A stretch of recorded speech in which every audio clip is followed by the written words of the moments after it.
हिमालय की तलहटी में बसे एक दूरस्थ गांव में तेंजिन नामक एक युवा लड़का रहता था। कम उम्र में अनाथ हो जाने के कारण तेंजिन को एक पहाड़ी पर स्थित एक शांत बौद्ध मठ में शरण मिली। अपनी युवावस्था के बावजूद तेंजिन के पास एक गहरी बुद्धिमानी थी जिसने उसे भिक्षुओं के बीच सम्मान दिलाया। वह अपनी शांति और स्थिरता के लिए जाना जाता था, चाहे परिस्थितियां कैसी भी हो। एक दिन दवा नामक एक व्यापारी मठ में उत्तर की तलाश में आया। दवा एक ऐसा व्यक्ति था जो अपनी भावनाओं के काबू में था। जब चीजें गलत हो जाती तो उसका गुस्सा भड़क उठता, जिससे रिश्तों में दरार और पछतावा होता। उसका व्यापार विफल हो रहा था और उसका परिवार उससे दूर हो गया था। शांति की तलाश में उसने मठ से मार्गदर्शन मांगा। तेंजिन को दवा की मदद करने का काम सौंपा गया। हालांकि बच्चे से निर्देशित होने पर वह हैरान था। दवा ने रहने का फैसला किया। लड़का उसे एक शांत बगीचे में ले गया जहां काई से ढके पत्थरों के बीच एक धारा बह रही थी। वे एक दूसरे के सामने बैठे। तुम यहाँ क्यों आए हो? तेंजिन ने धीरे से पूछा। मैंने सब कुछ खो दिया है, दवा ने कबूल किए। मेरा गुस्सा, मेरी प्रतिक्रियाएं, उन्होंने मेरा जीवन बर्बाद कर दिया है। तेंजिन ने सिर हिलाया। उसकी निगाहें शांत थीं। तो चलो प्रतिक्रिया न देने का अभ्यास करें। जिज्ञासु लेकिन संदेहशील दवा ने पूछा कि इसका क्या मतलब है।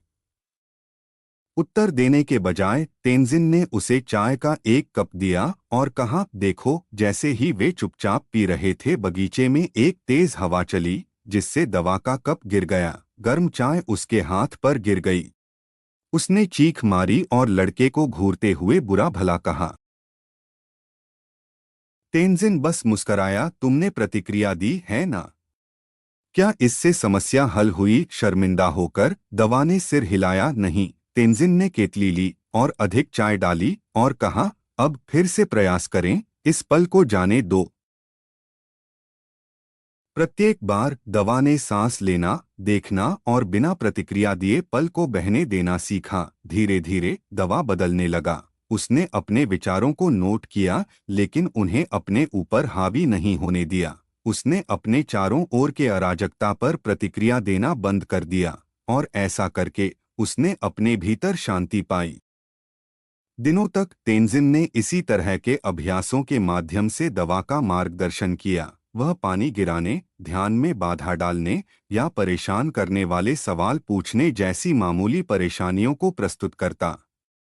एक सुबह जब वे ध्यान कर रहे थे, मठ के द्वार के बाहर एक जोरदार बहस छिड़ गई। गांव वाले एक सीमा विवाद को लेकर लड़ रहे थे।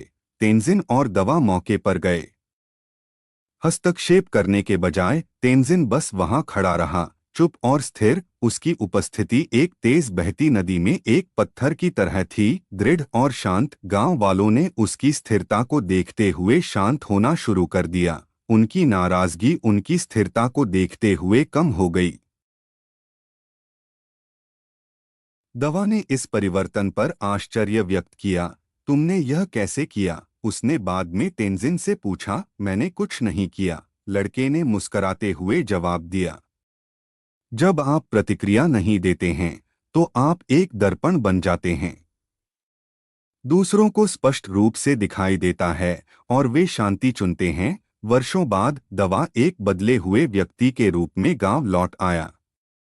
खुले हाथों से वापस स्वागत किया। जब भी उसने चुनौतियों का सामना किया, उसे तेंजिन के सबक याद आए, जो लड़का प्रतिक्रिया न करने की शक्ति सिखाता था। वह एक किंवदंती बन गया।